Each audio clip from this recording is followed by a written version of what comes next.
Yo, welcome back to the Audio Theory Podcast. If you're new to the channel, please hit the subscribe button as well as the like button and check today's topics in the description box. What's good, Danny? How have you been? I've been good, dude. Cannot complain. March is coming to an end in a couple of days, bro. I know, like, we always say, like, time flies, but I've never been a part of, like, the beginning of the year where it just felt like it was, like, bro, like this. Like, I know how you felt, but, like, bro, it's wild to me that it's April. Like, that's insane. I know. Yeah, it's pretty crazy to think about. I feel like the first month of the year, January, is always super long. Everyone has like a million plans and things they're trying to accomplish. And then once we get to this point in daylight savings time starts, like everything just starts to speed up super quickly. Yeah, because even like daylight savings caught me off guard because I'm like, yo, isn't it still winter? Like, what the fuck? Why is it like, I mean, I'm happy as fuck. Like, I left work today at 6:30 and it was still sunny out. It's like, you don't feel like like a fucking hamster on the hamster wheel. But yeah, it was just wild, bro. And then for me, I'm not gonna advertise anything just yet, but I just started a new diet. I think I have to tell you, I've been working out like nonstop for like years now, bro. But like the only time like my body ever reacted well with like gains is like doing keto.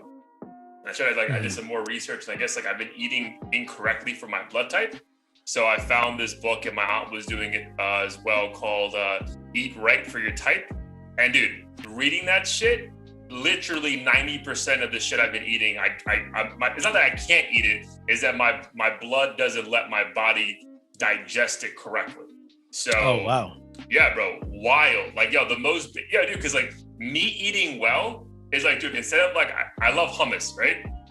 So I stopped eating pita bread and start eating cucumbers. Right? I'm like, this is a healthy fucking snack, bro. Mashed chickpeas and cucumbers. How can this be bad for me?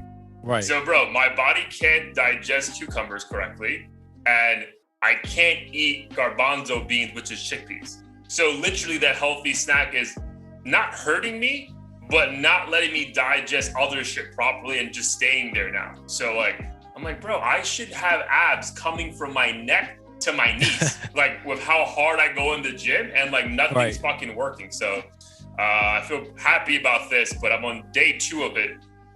If I send you a picture, like, dude, my dinner today was 2 pieces of grilled chicken. The only seasoning was olive oil and garlic salt, because I can't have any other condiments on top of it.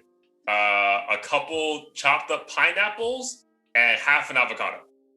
Shit. Yeah. And how were you able to verify the accuracy of all of that? And I only ask because I feel like in the fitness world, there's so many nutrition world, there's so many different opinions on like what works and what doesn't. So like, how'd you end up? Yeah, so I mean, the book by Peter J. D'Adamo has been out for years and like very well respected, apparently writer, great reviews. And then what's helped is that firsthand, I've seen the impact on my aunt. So my aunt's been on it for 2 months, bro. Same thing as me, been killing herself since COVID to like get back in phenomenal shape, works out like 5 times a week and nothing. And dude, the moment she switched to eating correctly for her blood type, dude, dropped 15 pounds in a month. Right? Oh, wow. And it just becomes like a lifestyle though, like, which is the nice thing. It's not like all right, let's see what happens and go back to eating like shit. Like, dude, really, it makes sense, bro, because like, dude, there's nights and like, dude, my girl's like, oh, you're never in the mood. I'm like, bro, my stomach, so after any meal, dude, it could be literally a salad with feta cheese and olives. Because I can't process olives correctly, dude, I look like I'm 3 months pregnant. And I'm like, bro, I just worked out, ran 3 miles, and had a salad for dinner. Make this make sense, bro. Like, right. Yeah, that would piss me off too. Yeah, dude, like I'm like embarrassed to go to the fucking beach. It's like, bro, like I should be ripped, but I'm not. So. What's the book called again? I'll send it to you. It's called Eat Right for Your Type. Do you know your blood type? No, I don't know shit about me. Bro, that's the funniest thing. And I texted my dad and he's like, nigga, I don't even know mine. So I'm like, all right. So I had to go get a blood test. So yeah, I came back A positive. So yeah, A type is meant to be, I guess, like in each, I guess like my thing of origin is like Egypt / that part of Africa. And it's like that diet was very vegetarian based. So when people started evolving to that kind of blood type, so it kind of makes sense why it's all vegetables and, tofu and fish. So got it. Nice. Yeah, I'll definitely have to check that out. Yeah, Obviously, dude, figure out my blood type first.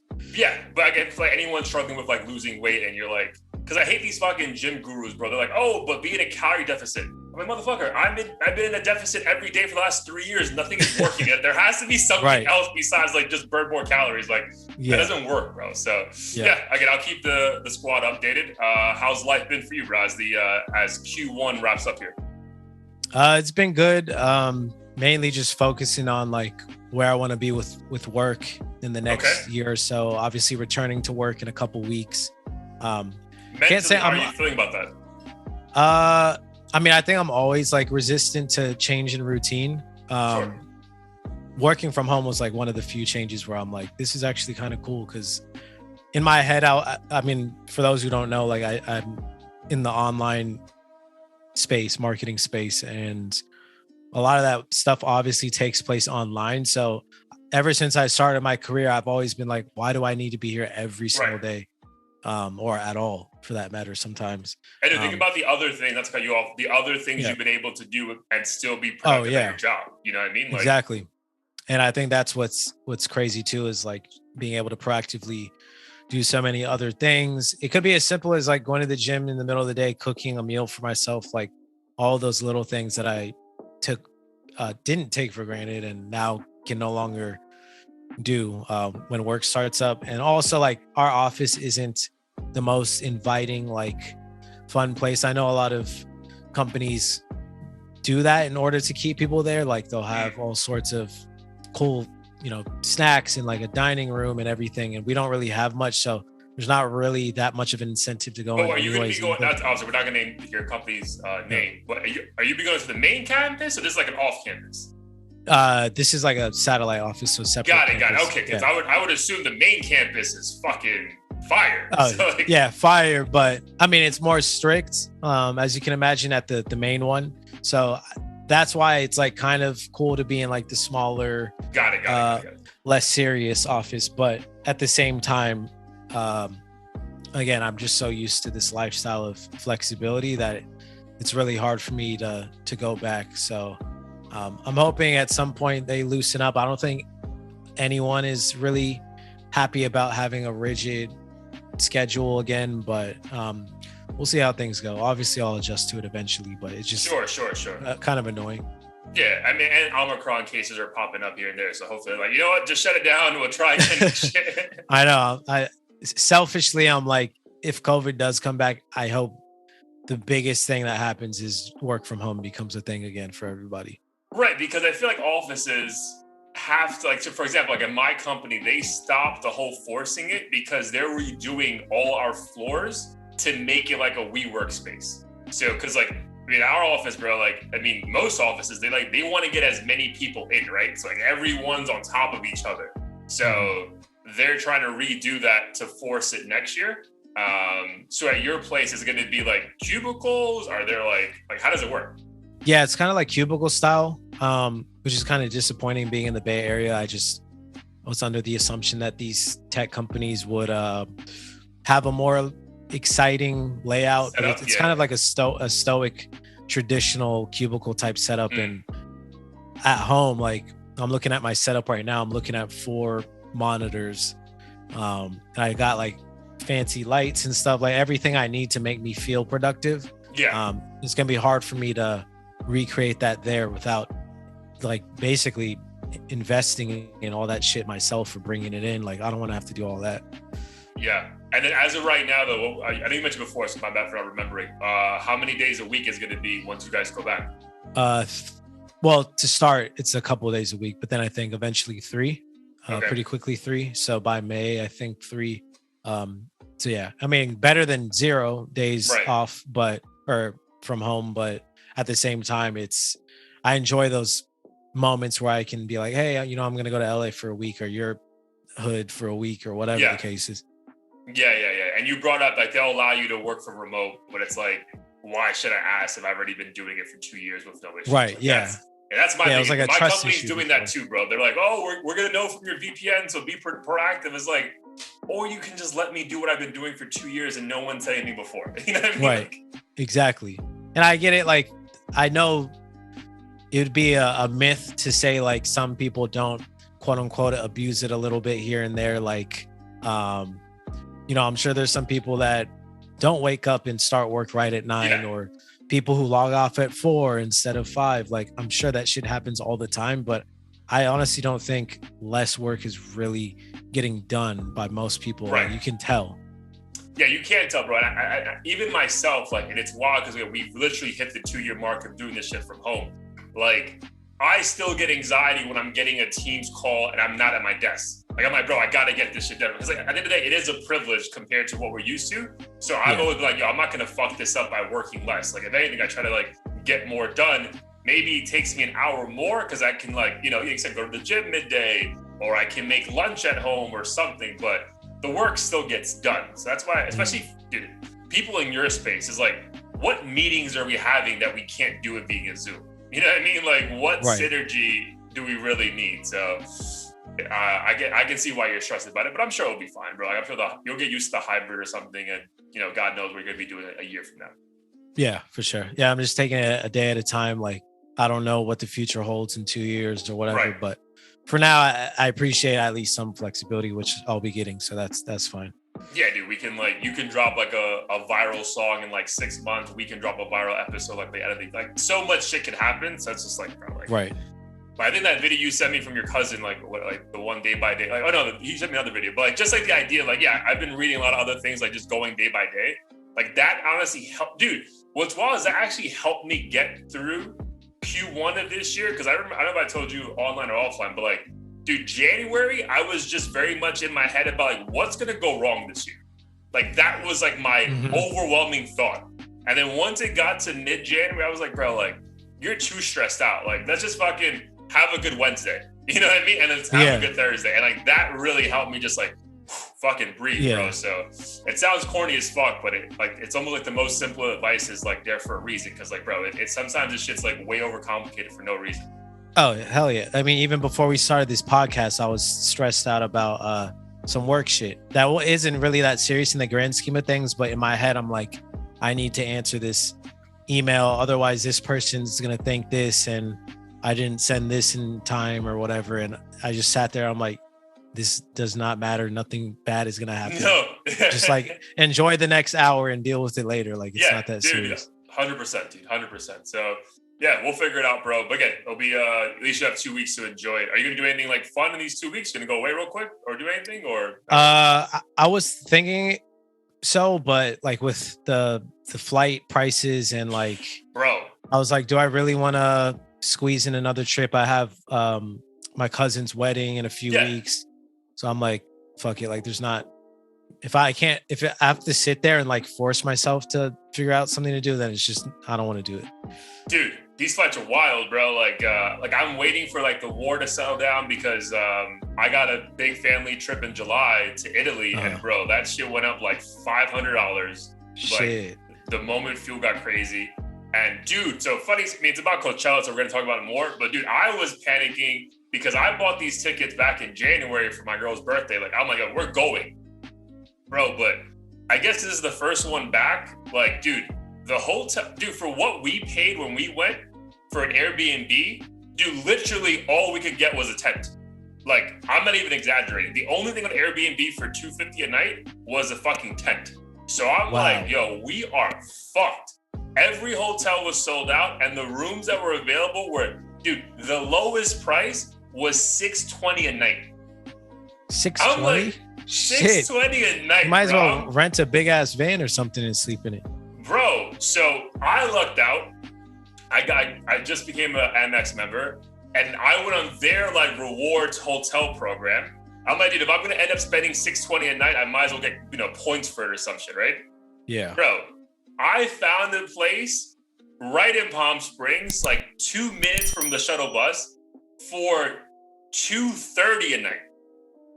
Bro, and the reason, like a 4-star hotel, like a Westin, on in a spa, bro. And I think the only reason people aren't booking there is because the name of the hotel says Rancho Springs instead of Palm Springs. And so they fuck it, that's probably as far as hell. Yeah, like, yo, this is like hours away. So, dude, because otherwise it makes no sense. Dude, I even called them, like, are you guys still open? Because, like, I don't believe you. Like, bro, so Right. I got lucky as shit. Because I was like, bro, I might have to just sell these fucking tickets because, yeah, I'm not dropping $3,000 in fucking hotel stays. Right. No, that shit would drive me crazy. Like, it's not that serious, but It's I'm not glad that that you serious. found an alternative, kind of like what we did at the last minute.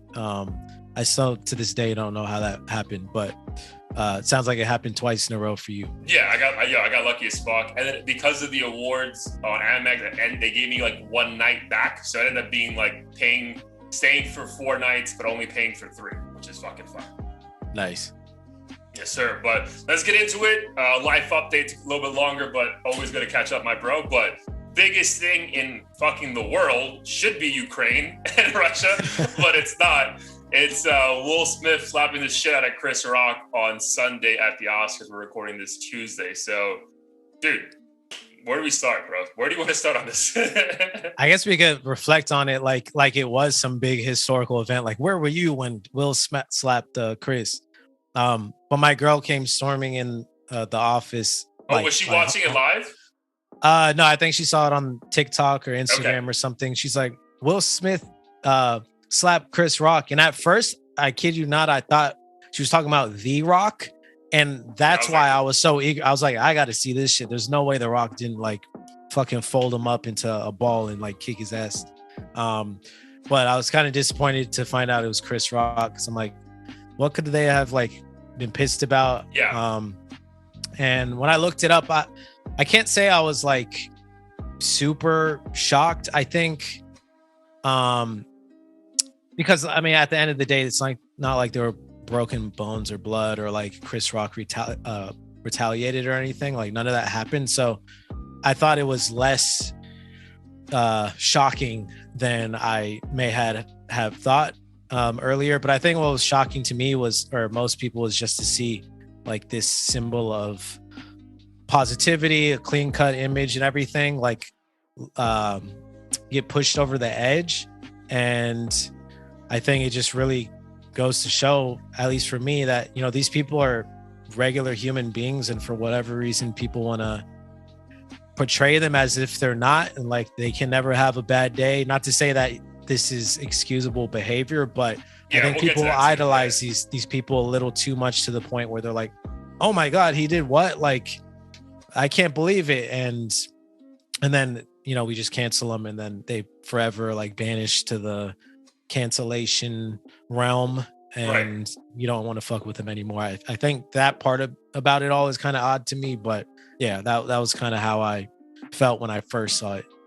Yeah, so I mean, back to your original point, where were you when the slap happened? Dude, I was watching another movie. So like it's funny, dude, because I remember like growing up vividly, like the Oscars were the shit. Like I remember like, dude, even if my mom was in India, or, you know, if I was in the States, like we would watch at the same exact time and like, oh my God, can you believe he won? So it's shocking how much it's not that big a deal. So when I heard about it, I initially thought, oh, a stunt. Like they pulled some stunt to like get ratings up or the clicks up, and they're going to make money off this in the back end. Mm-hmm. But then when I saw the audio of him like yelling at Chris Rock, like that's when I'm like, oh, this shit was real, dog. Like, this actually, I mean, we think it actually. I don't know, like we don't know anything, but at least my assumption at that point was like, oh, this actually happened. Bro, but like, I don't know, what would you do? Like, what would you do in that situation? Like, what do you think Blair would do? So here's where I agree with a lot of people, in the sense of, I think Chris Rock was caught in the crossfire of prior emotions that Will had. Like he was going through some shit, and I think he just happened to be that one person that was the final straw that broke the camel's back. And I've been in situations myself and around other people where like after a certain point, when you've been pushed to the edge, like it doesn't matter if that person said something that wasn't like that severe, like you're just snapping on them because they're the last person to push that button. In this particular instance, like on a public platform like that and everything, if I was really pissed, I would like to think I would have done everything minus the slapping part. Like I might have yelled from the crowd, like, keep her name out of your mouth or whatever, but it's hard to say because, like, objectively speaking, I don't think the joke was that serious. But if someone made fun of, say, like my wife's diabetes or something, maybe I would react in a way where, like, keep your mouth shut before I slap the shit out of you or something. And I don't know. It's always a tricky question to me because I know a lot of people, including like some of my family members, have been like, he should have done this, I would have done this, we would have done that. And I don't know if people really ever truly know how they would react in a certain situation given the context of things. Like all of us would like to think if XYZ happened, we would maintain our composure and everything, but we don't really know unless we were in that exact situation. Yeah. Dude, all very fair points. I agree with the side comment of like Chris Rock being like caught in the crosshair, hair, no pun intended. Like, bro, like there's no way. Dude, I actually don't even think he knew that she had like, that disease, like alopecia. Right. Like, I feel very confident that he had no idea about that. Same. Like he just saw that, you're bald. Let me make a bald joke. Right. Like that's it. I guess they played a clip that this may go back a few years because he made a joke about her like at the Oscars like 6 years ago.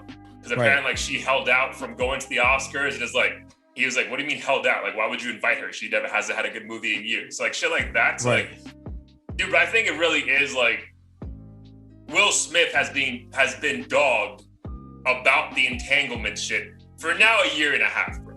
Mm-hmm. And it's always like, your wife's controlling you. Like your movies kind of suck recently, even though we'll get to that. He also just won a fucking Oscar. Like that's like, which no one's gonna remember anymore, which sucks. You know what I mean? Like that's gonna be a stain on his career. But yeah, dude, I think it was just like Chris Rock made the one, not the one joke, but I think Will was done with the jokes. Right? He's just done. It could have been like the worst like knock joke. You know what I mean? And he was gonna spaz on anyone, bro. Like I really believe that. Like, it could have been The Rock. And he could have gone up there, but The Rock would have fucking swung back or some shit, right? Or reacted. Or just like put him in a headlock or something. Yeah. Like, what the fuck are you doing walking on the stage, right? But yeah, so I don't get mad at him for reacting, but fam, like that can't happen. Like that's the thing. Like you cannot fucking do that, bro. Like, first of all, this is a live show to the entire fucking world. It's a bad look for everyone. And essentially, dude, it's fucking assault. Like, you know what I mean? Like, they should have fucking thrown him out of the fucking awards show. But I mean, they probably, I didn't watch the show, but I think there was like half an hour left until his nomination. So they probably just let him rock. And like, they probably were also like, what the fuck just happened, Yeah. So, but yeah, bro, like that shit cannot happen. Like, dude, think about it, stand-up comedy is like a multi-million-dollar industry. If you just had people walking on stage and slapping the shit out of comedians, like, bro, like that shit would go extinct. Like that cannot fucking happen. So that's my biggest thing, bro. Like you gotta figure something out. Like you said, like I'm fine if he fucking yells, like, shut the fuck up. I'll see you outside. Or or fucks him up backstage. You know what I mean? Like, there was a tussle. But bro, you cannot get up stage and put your hands on a fucking presenter because you don't care for a joke, bro. That was poor, bro. Yeah, no, I think it was definitely inappropriate behavior. Based on what I saw on socials, like I did think some people were being too extreme with like, they were like, oh my God, this is the most horrific act of violence I've seen in a long time and shit. I'm like, it's not that deep. Like I don't condone, I don't condone slapping people. I think a closed fist honestly would have been different. Like if he swung on him, knocked him to the ground, like closed fist, and like then I think on him. Like kept swinging on him, and like it became some full-on brawl. It'd be like, wow, this is like embarrassing for everybody. But everyone, shut it down. Yeah, but like the slap shit, I'm like, this is probably like happens at like rich people dinners like every now and then, and I don't think people are up in arms about it. I don't know. I'm just a little against the whole like, the stereotypical like, I don't know, rich kid in the suburbs who's like threatening to sue you because, you know, you fucking pushed his shoulder or whatever. And it's like, my dad's a lawyer. Like, you're going to prison for 100 years and shit. But I also don't think I think people would be dumb to think that Will Smith's behavior is going to encourage kids to be slapping people. Maybe I'm wrong, but I didn't see that as like anyone's glorifying what he did. Maybe some women out there are like, yeah, I want my man to beat somebody's ass on my behalf. I've never felt that need to like defend my woman's honor unless someone was like literally and like physicalness, right? I'll defend her like let's have a conversation, my guy. Like, well, how do you or female, like how do you feel about like that? It's okay to say hurtful things to, you know, my person, but dude, like if it ever came to blows, like I feel like that would be my own like I have something to work out. Like it has nothing to do with the person I'm wanting to hit. You know, like it's like my own issue. Yeah. I also disagree with some people claiming, oh, he wouldn't have done this if this was The Rock or whatever. I think he was fuming. Like, I don't know if you've been in a rage, but there's certain levels of rage where you're like, I don't give a fuck if this dude's 100 times bigger. Like, he's getting slapped or yelled at or whatever. Like, even if you're panicking inside while you're doing it, you're like, I just have to get this out. Right. You're like, I know I'm going to die right after I slap him or whatever, but I just need to do it. So I disagree that people think Chris Rock is some weak, frail man that Will Smith just wanted to dominate. I think Will just had enough and was like, fuck it. Like, you know, whatever happens. It was like a horrible, impulsive decision. But I don't know. It is interesting how like this one moment that if it took place anywhere else by two different people wouldn't be that big of a deal. But I think just the level of fame that these two are at and the way we've idolized them in so many different ways, and they happen to be black, just like makes it all a huge conversation. Yeah, dude, I'm not gonna lie to you, and I hope no one from my company's listening. Like, yesterday had to be the most unproductive day of the year because it was just nonstop, bro. Oh, same. Memes, like the I could not pay attention. Like, bro, like these meme pages are making millions today, bro, because holy shit. It was just nonstop. Like there was a great thing, like a meme about like, here, traveler, rest up. No more Will memes for you. Because like that's how everyone felt, bro. Like it was just too fucking much. Mm-hmm. Yeah, it was a lot. And then, you know, I think there's like a whole like masculinity conversation to it as well that needs to be had, because I mean, I feel like for women at least, like when they're teased and shit, like you don't really expect them to like do something about it, right? Like fight back, you know, maybe with words or like, you know, just be a quote unquote boss bitch and fight through it. But like, I feel like with guys, there is this like expectation of like, oh, you gotta retaliate and do something. And I've even heard a lot of people call Chris Rock out for not fighting back. Some people saying Will Smith's slap was weak and all kinds of stuff. And I know it's all fun and games, but I feel like there is a toxic element to masculinity in the sense of like, you better do something about it. Because now everyone's like, oh, Will Smith should have just sucked it up and shit. But I've seen a lot of situations where a dude is being mad disrespectful and people are like, yo, you're not gonna like punch him in his shit or like stomp him out or shoot him or whatever. So like, there needs to be a better consensus on how to handle yourselves, because people are calling out Will Smith because it's a public platform. He's like, you know, has it all. So they're like, oh, that's stupid. But if this happened at a fucking Starbucks between two people, I don't know if the same shit would be necessarily. Yeah, but I mean, the only reason I'll push back, I feel like setting and context matters, bro. Like, it is like, even if you are that disrespected, like in that moment, I feel like you have to be aware of your setting. Like if you are at a fucking Chili's or a Starbucks or some shit, and some fucking random is going off on your wife, like, yeah, dude, you're going to step up to them because like, it's a different setting. Like settings matter. You know what I mean? Like It's like those jokes we make like from back in the day, like when keeping it real goes wrong. Like, bro, you can't keep it real everywhere. Like, and that's part of I think the job when you decide to be a fucking celebrity, bro. Like everything you do becomes a different setting. So like, I feel like you do have to pick and choose. Again, it's hard. Again, because I do feel like, to our point earlier, like he was gonna go off on anyone that night that made a joke about fucking him and his wife. Like anyone. Right. It could have been a female. Like maybe he doesn't go up there and slaps her, but he fucking goes up there and like wags his finger at her fucking face. You know what I mean? Like I truly believe that shit. So I just think you have to be better in that setting, bro. Like you cannot walk on that stage. Like, no, that cannot happen. And I'm not calling Chris Rock a pussy for not swinging back. Dude, if anything, he's getting praise from what I'm reading for just keeping his cool. Because like, fam, like, what just happened? You know what I mean? If anything, I was super impressed with his response, particularly because when shit like this happens, I have no choice but to like view it from a lens of like, oh, racially, how is this gonna play out, especially in this climate. And I'm like, if Chris Rock, I almost call him Chris Brown, if Chris Rock had fought back and they were tussling on the floor, I think a lot of people would be like, see, like you can't take black people anywhere or whatever. But Chris Rock handled it like a gentleman, didn't fight back. He even like laughed it off. And like, you know, what was he really supposed to do? I think if anything, it made Will look more emotional and out of control. Right. So honestly, that's a great fucking point. I think how well Chris handled it made Will look that much worse. Like, because it's just two extremes. It's like calm and composure after a very emotional incident, and the exact opposite because you got emotional.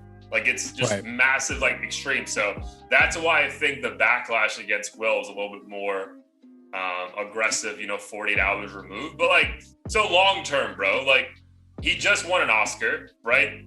Essentially on top of the world, he should feel.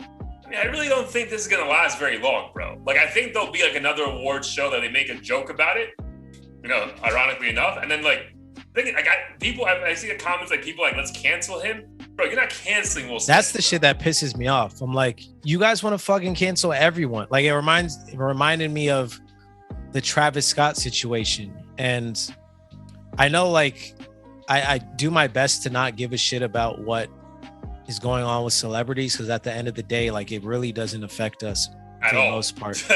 At all. At all. I mean, it'll affect me mentally sometimes, but I think I just was very upset with the culture we live in now, where like we big up these celebrities and then they make a mistake, even if it's stupid, but no one died, like none of that shit happened, no one even went to the hospital, and like everyone all of a sudden's a fucking lawyer. I think a lot of it has to do with like some sort of deep-rooted jealousy of like celebrity privilege, like, oh look, he didn't get carried away to jail or whatever. And I do think a lot of celebrities kind of act as if they're above the law and get away with the shit, but at the same time, like it's really not that deep, man. Like we don't need to start fucking taking I Am Legend off Netflix and doing all kinds of stuff. There was like a theory that they might take his Oscar away. I'm like, what? That's stupid. Like he won this shit. Like you can't. That's just weird. But I wanted to ask you, because like for me at least, the confusing thing was I couldn't find the joke Chris Rock said until I went through like 10 clips, and I'm like, damn, that's all he said? I thought he said like, yo, your wife was like blowing me in the back room or something. I thought it was a sexual thing as well, bro. I'm like, So what, I go back to your question? I was gonna ask you, like, speaking of context, let's say this is a situation where she has cancer or something. Chris Rock knows and makes a joke about her being bald. Like, let's say he knows she's going through chemo or something. Do you think in any instance there's a time where someone crosses the line with the joke that it's understandable that you'd want to slap them? Not close fist punch them, but slap them as a statement. Yeah. So 100%, dude. Like even if Chris Rock doesn't know and she actually has cancer and that's like she looks that way because of chemo, you have every right to want to slap him. But you also are fucking a 53-year-old man with 3 kids. Like, you have to have some form of self-control and not slap him in that setting. Like, that's my only thing, dude, the setting. Like, that just is a bad look for everyone, because if we didn't have video of this shit and it's just a rumor that we heard, backstage tussle between Rock and Smith. It's like, all right, bro, like I can, like, he crossed the line with that joke by his wife, blah, blah, blah. But you cannot do that shit, bro. Like you can't. Like that's where I lean on, bro. Like you cannot let that happen. Like you can be mad, dude. I've had days where like I'm mad at the world over the dumbest shit.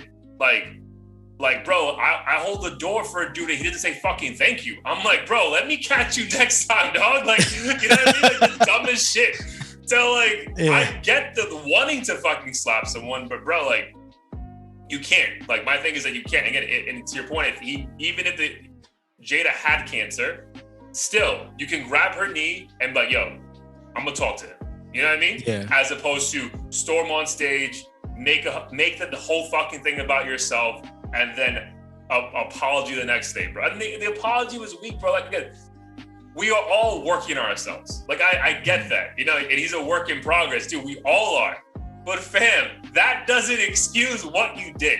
Like, you know what I mean? Like, that's what I hate when, like, I'm all about mental health, but fam, like, nah, dog. Like, there's mental health shit, and there's also, yo, you were just fed up with life that day, and you wanted fucking violence. Like, you know what I mean? Yeah. Like, you wanted to do something that day. So, yeah, I think context of the matter of that situation matters, bro. Like, I think you can want to do whatever you want to someone, but you cross that line, like that's on you now. Like you make the decision.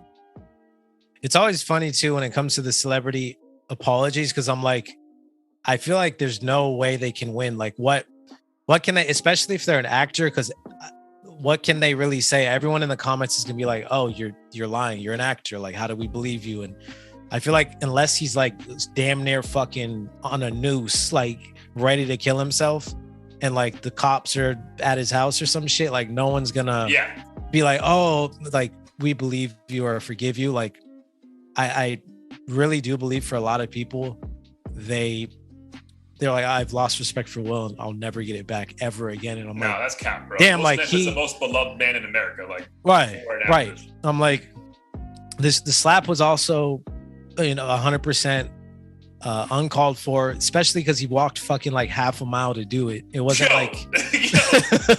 it wasn't like Chris. I could understand maybe if Chris was right in front of him or some shit. Or like, I've had those moments with my family members when they're like right next to me. You just go, motherfucker, like, you know, like, because it's like a reaction. But bro, you had like, you walked half a mile.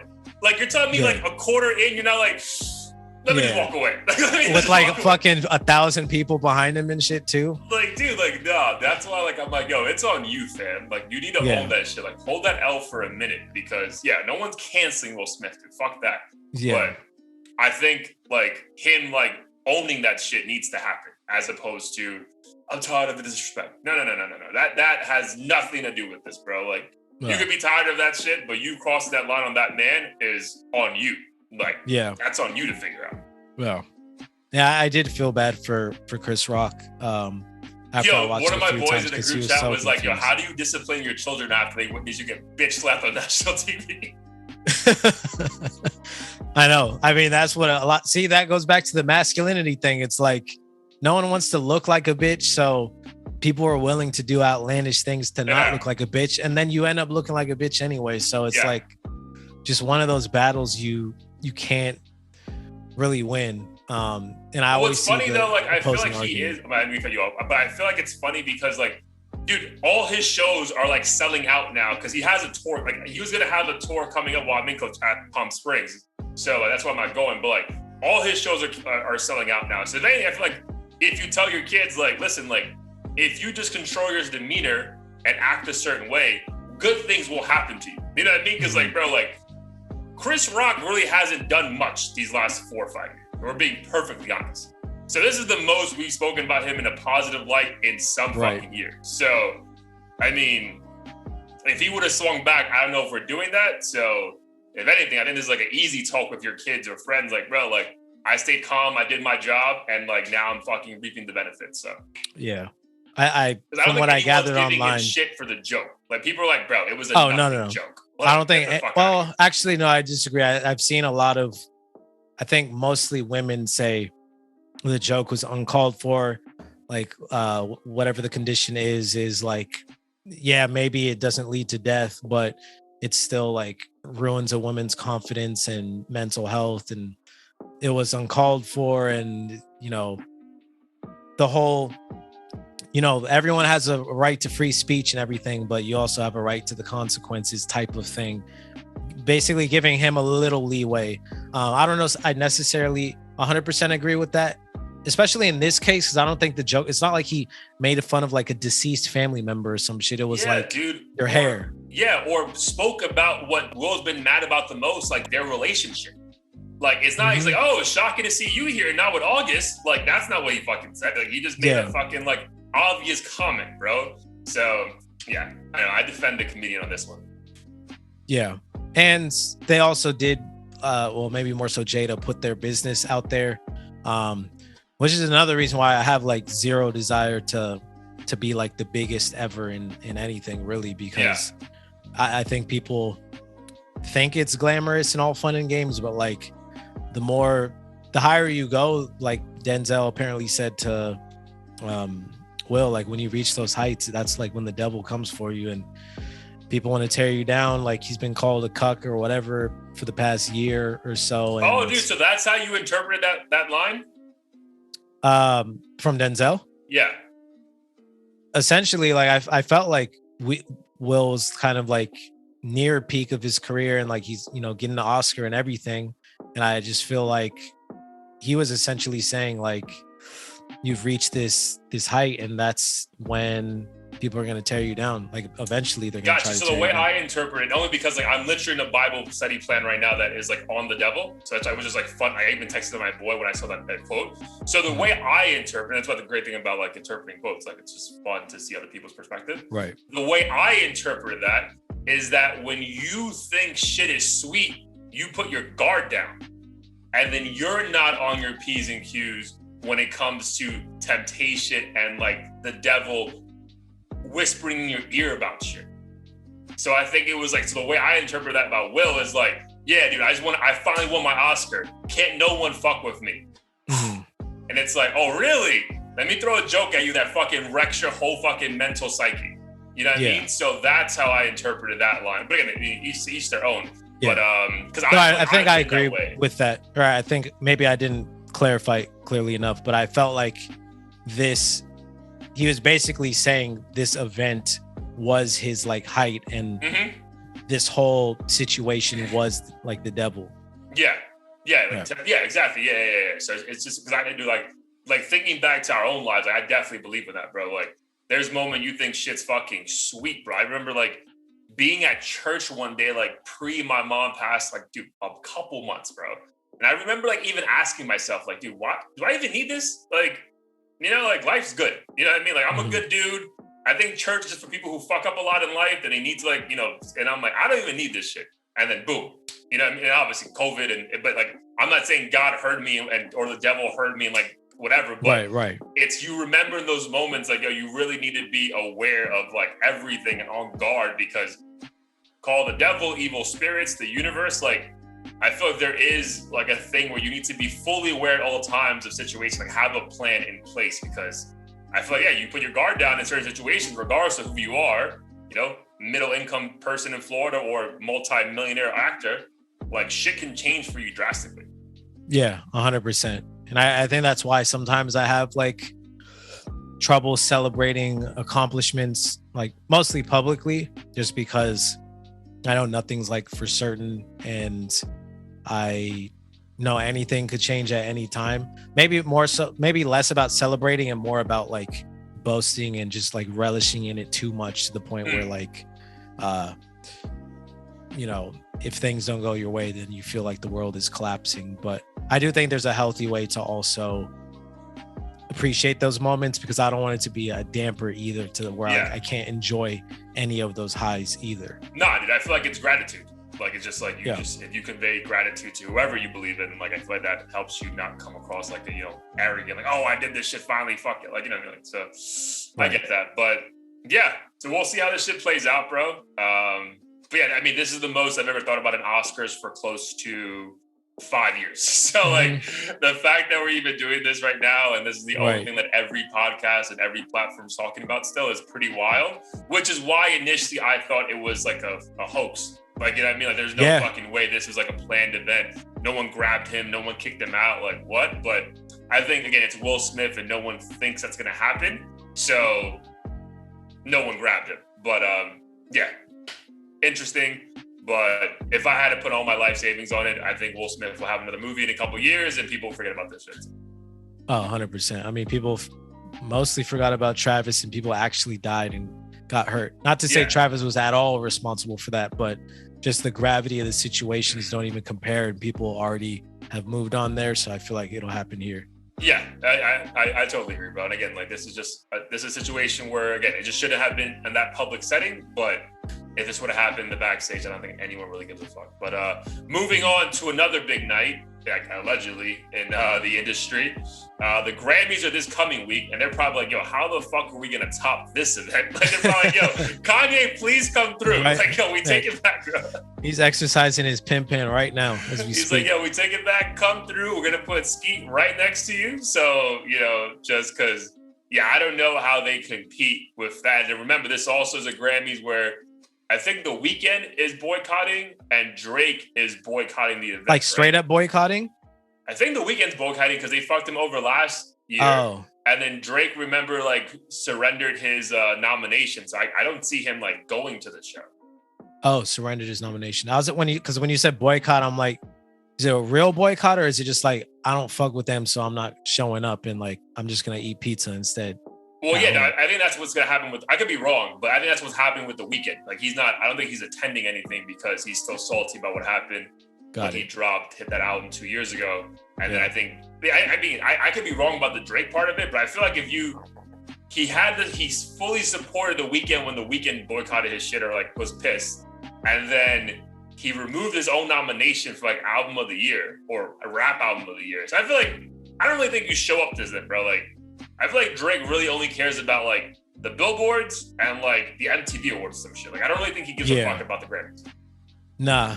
And I don't know if the CLB criticism had anything to do with it. Oh, I'm sure. I feel like he doesn't give a shit about it this year. Like, fam, if he was nominated for album of the year, he's showing the fuck up. Mm-hmm. But I think we're going to go through the nomination right now, just quickly to pick winners and losers. But I think that you'll see that like, because he was not nominated, but was nominated for rap album, but other rap albums were nominated for album of the year, you're like, bro, it doesn't take a fucking Einstein to figure out, bro, you're not winning shit. You know what I mean? So like, right. I think there's way more of that than with him actually supporting The Weeknd. Yeah, I dig it. I mean, at the end of the day, these award shows don't mean shit until someone wins. Then it means shit to them. Right. It's the greatest thing that ever happens to them. Which again, if you have that energy from the beginning, I'm good with it. But you can't say this is trash, or you win finally, and then afterwards, like, dude, who gives a fuck about a trophy?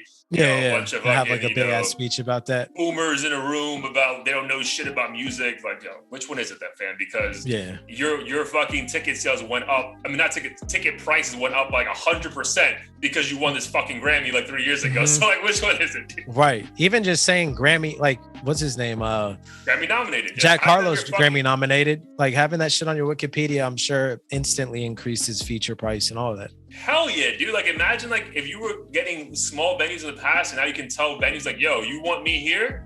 Price went up. And it's like, why? Grammy nominated, motherfucker. Like that's like an easy fucking argument. So exactly. But let's go through the list real quick and just see who do you predict are going to be winners, and we'll see if we're going to be right or wrong come next week. So let's go to hip hop first. They have so many different fucking titles for shit just to get like more nominations, and I feel like it doesn't even matter if you're nominated because there's like 4 different categories for just best R&B album. It's progressive R&B, regular R&B. Like what? All right, that shit for a rap. I wish, right? Like have emo rap or something. But all right, so best rap performance for rap performance singles or tracks only.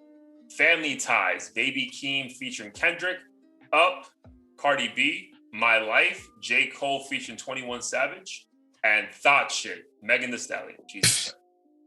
Like, bro, the disrespect to the Grammys. I thought that shit was a joke. The disrespect. All right, so who you got, bro? Sorry, what was the title for this category again? Best rap performance. So pretty much like best rap. I can't even say best rap song because they have like literally 2 more categories for that. So not gonna lie, it's just like best rap performance. Seems like a no-brainer that this would go to Keem and Kendrick. I would think so too, bro. I feel like the impact that song had, and that it let us hear Kendrick for the first time, and it felt like a couple of years. Yeah, and when I first heard it, I was actually underwhelmed. But as time went on, maybe it was the effect of seeing other people fuck with it so much. But hearing it live and everything, I'm like, oh shit, this really is like has a anthem type feel. Oh, you saw Keem live this year?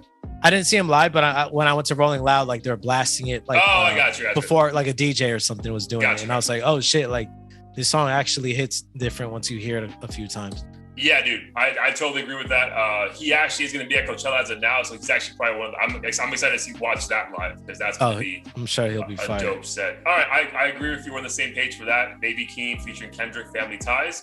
So here's where they have like these other fucking random rap categories. So they have Best Melodic Rap Performance for a solo or collaborative performance containing both elements of R&B, melodies, and rap. So I guess if you sing a little bit on a fucking song, you get your own category as well. So, nice. Shit, I should do that. Yeah. So Pride is the Devil, J. Cole featuring Lil Baby, fire. Need to Know, Doja Cat. Industry Baby, Lil Nas X featuring Jack Harlow. What's Your Name, Tyler the Creator featuring Youngboy, NBA, and Ty Dolla $ign. And then Hurricane featuring Kanye featuring The Weeknd, Lil Baby. So this is oh wow, the most difficult to choose from thus far. Yeah, and it's very diverse. Like none of those songs are like you couldn't have those songs in a playlist and be like, this shit all makes sense. Yeah, facts. I'd probably say I'm gonna think Kanye in this one. If I had to put money on it, maybe Industry Baby, but probably Kanye. Yeah, dude. I want to go with Tyler the Creator because I've seen that song live and like, fam, bro, the people love that shit. And side note, I sent you that. So apparently, if you have Amazon Prime, I guess you're gonna stream. Oh yeah, I saw that live on March 31st. So that might be a vibe for anyone who has Prime, which is the entire fucking world. Yeah, bro, we're 2 for 2 on being on the same page. I wish we were debating a little bit more, but yeah, I'm gonna go with Hurricane as well. Like that song is just impactful, and The Weeknd spazzes on this shit. So, oh yeah. Unless they're salty about him not showing up. Unless they would have really played fucking like, But I'm gonna go with Hurricane as well. So I'd be surprised if we don't get that one right as well. All right, so now this goes to songwriters. So best rap song. A Songwriters Award. A song is eligible if it was first released or if it first achieved prominence during the eligibility year. Artist names appears in parentheses, singles or tracks only. So the first song that's nominated is Bath Salts, which is DMX featuring Jay-Z and Nas. Obviously written by Jay-Z, Nas, and DMX. Best Friend, which is Saweetie and Doja Cat. Oh man, that song is so fucking corny. Oh, and My Best Friend. Yeah. I get every girl loves it. I'm sure every guy loves it too, but I just Dude, I don't know why this is, bro. Like, side note, I don't know if I was just so like disgusted by what Doja Cat did 2 years ago in that fucking group chat, like that group. Oh, like, the supposedly racist chat or whatever. Yeah, fam. Like I was like, yo, why is she not canceled? And like, why is she the biggest she's ever been? You know what I mean? It's like, I think it's because she's so weird. And again, it's like I think that's why. I don't want to go back to the Will Smith thing, but I really do think the image you have, like, follows you, and if you stray away from it, you get in trouble. And if you abide by it, you get a pass. Yeah, dude. I told you, she's always been a loose cannon. And I get it. Yeah, that makes fucking complete sense. But yeah, so she's nominated for a Grammy. And she's nominated for a few, actually. Family Ties again, Kendrick Lamar and Baby Keem. Jail, Kanye West featuring Jay-Z. That's a banger, too. And then My Life, J. Cole again with 21 Savage and Moray. So your thoughts on who gets the Grammy for best rap song written? Damn, I'm not even like, to be honest, super familiar with all those. What was the one right after Doja Cat again? Family Ties, Baby Keem and Kendrick. Maybe the other one you gotta remember is Jail, Kanye and Jay-Z. Ooh. And then the title again for this category? Best rap song. So it's really just based on like songwriting. Yeah. I'd probably go with Jail. Yeah. I feel like it's if Doja Cat wins, no offense to her because I love her music, but that would just prove that the Grammys. Yeah. I'm canceling the Grammys. Fuck that shit. I'm canceling all of it, bro. Dude, I'm gonna just stick to my guns on this. I'm gonna give it to Baby Keem and Kendrick again. So I got them winning best rap performance and best rap song. Got it. So as of right now, we've only disagreed about one. So you're going with Jail, and I'm going with Family Ties. Mm-hmm. I'm only pushing back on the Jail one because I don't think lyrically Kanye did enough for me, or like that song didn't do enough for me. Yeah, like it just felt like a good song, but like another song on Donda that was better than the church stuff. Yeah, I feel you. I think maybe I'm thinking too. I don't want to say realistic because that would imply I know exactly what's going to happen. I think I'm thinking less of my perspective of what I think is the best and what the voters will do and what they're gonna just. I feel like they have this weird kind of bias and would just be like, oh well, Jay-Z is undeniably the best lyricist alive or some shit. And also in hindsight, we also have a first time artist album doing better than like everyone else at Baby Keem. We're like, oh yeah, this brand new artist is gonna win everything. It's like right. That too. I'm like, they're not gonna let this motherfucker take too many awards, but I could be wrong. Billie Eilish swept up that one year. Yeah, bro, but trust me, they're not. It's a little bit different. They don't view Baby Keem the same as they view Billie Eilish. Yeah. But I feel you. All right, so best rap album for albums containing at least 51% playing time of new rap recordings. So yeah, this is a good one. The Off Season, J. Cole. King's Disease 2, Nas. Call Me If You Get Lost, Tyler, the Creator. Donda, Kanye West. And then just to give you context, I also want to let you know which of these albums were nominated for Best Album overall. I would say Donda for both questions. Oh, yeah? Yep. Where the fuck is it? All right, come on, I found it. All right, so for Best Album, we got John Baptiste, We Are, Love for Sale, Tony Bennett and Lady Gaga, Justice by Bieber, Planet Her by Doja, Happier Than Ever by Billie Eilish, Back of My Mind by Her, Montero by Lil Nas X, Sour by Olivia Rodrigo, Evermore by Taylor Swift, and Donda by Kanye West. So the only rap album nominated for Album of the Year is Donda. Mm-hmm. I would say Donda for the best rap album of the year, and then for overall shit. I mean, it's obviously tough to say because I haven't listened really to like Billie Eilish or whatever. I'm not even gonna vote. Like I'm a guess for that one, bro. To be honest, bro. Yeah, that one I would just guess. See, that's some shit where like Justice will win, or not Justice. What was the Lady Gaga one will win, and I'll just be like, what? I've never heard it. It's like, all right, bro, no one gives a fuck. Damn, dude, but I'm mad that, bro, I forgot that Call Me If You Get Lost wasn't nominated for Album of the Year. Because, like, my thing is that I'm pushing for Tyler on this one because I think there could be a theory where, like, yes, they're saying at least 51% playing time is rap, but you can also say Donda is a choir, like a gospel album. Mm-hmm. You know what I mean? Like, right. Production-wise, maybe better. Because for me, out of these four, I actually think Tyler, the Creator, has the best rap album. Like, that's fair. So, I think I'm gonna take an L on this one. I'm not gonna lie, just from the way it's set up. But I'm gonna stick to that one. I'm gonna go with Tyler, the Creator, for Call Me If You Get Lost. I was right 2 years ago. Hopefully, I'm right again. And then you're gonna go with who you want to guess then for Album of the Year overall. Overall, I'm probably gonna go with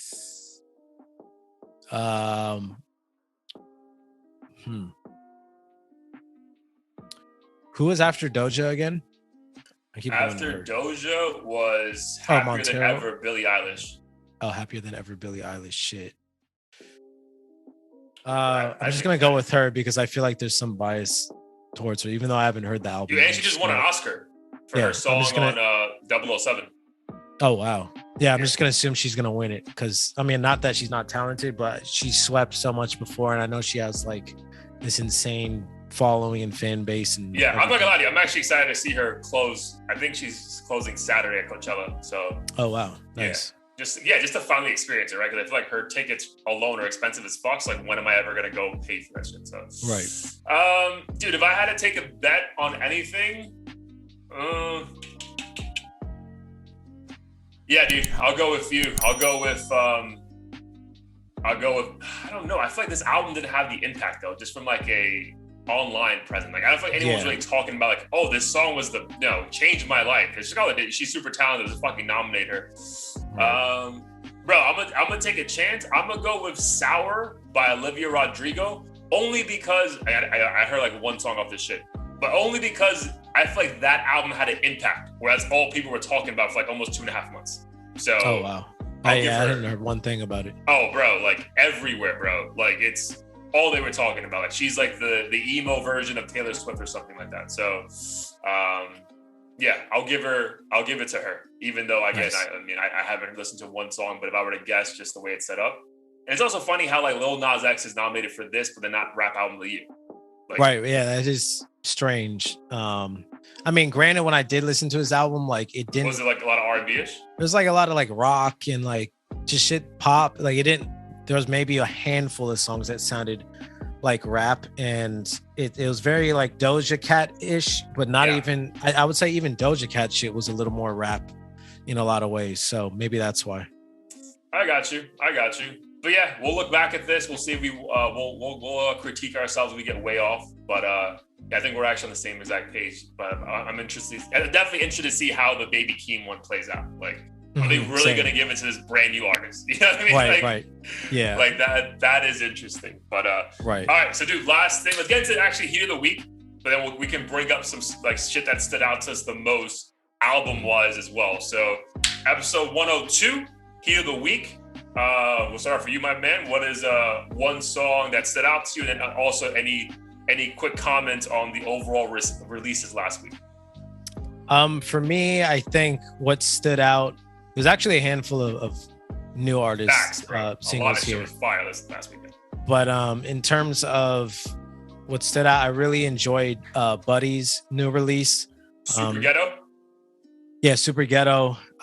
He just has a very unique West Coast sound and perspective. I think on the West Coast, it's pretty common to have a lot of music that comes out from like straight up gangbangers and stuff. Yeah. And you kind of hear a lot of the same monotonous like shoot 'em up type shit. But even though he's from the hood, I think Compton specifically, he has like a singer melodic rap type flow. Dude, again, he has more mass appeal. Whereas like if you're not like, I feel like for a lot of those other rappers, like you have to be into like gang banging music, to right? Really like support it like that. Whereas like with Buddy, you don't, it's just music.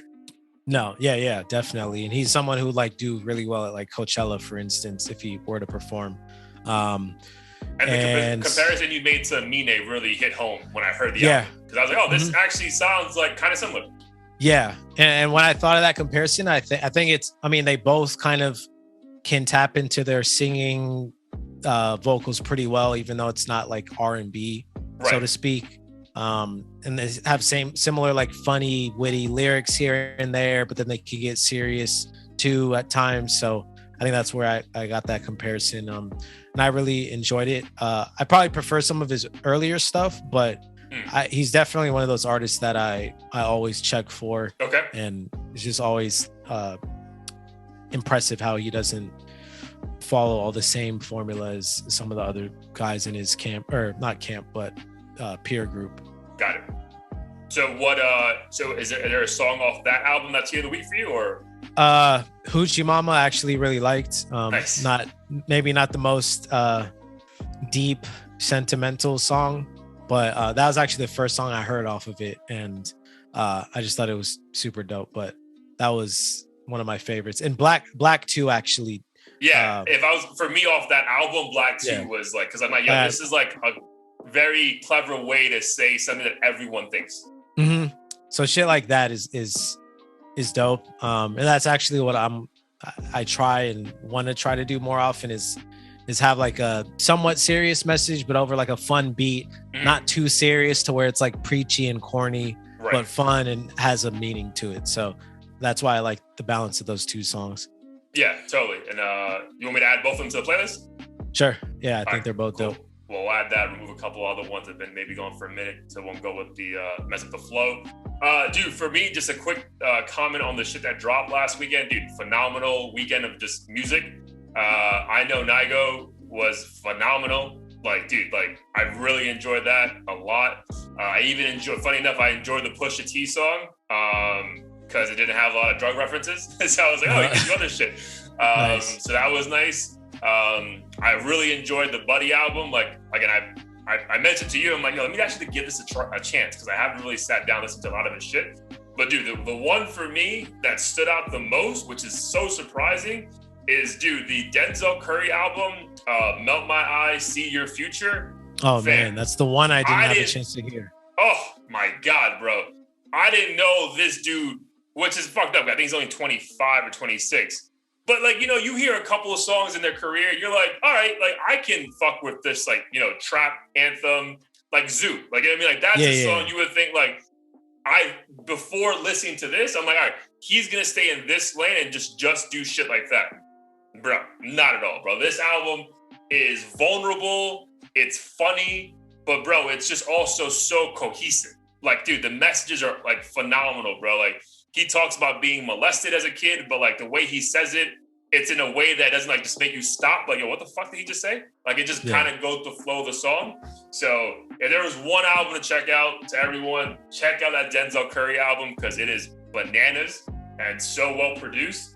And off that album for me, the best song, Heat of the Week nomination this week is Troubles featuring T-Pain.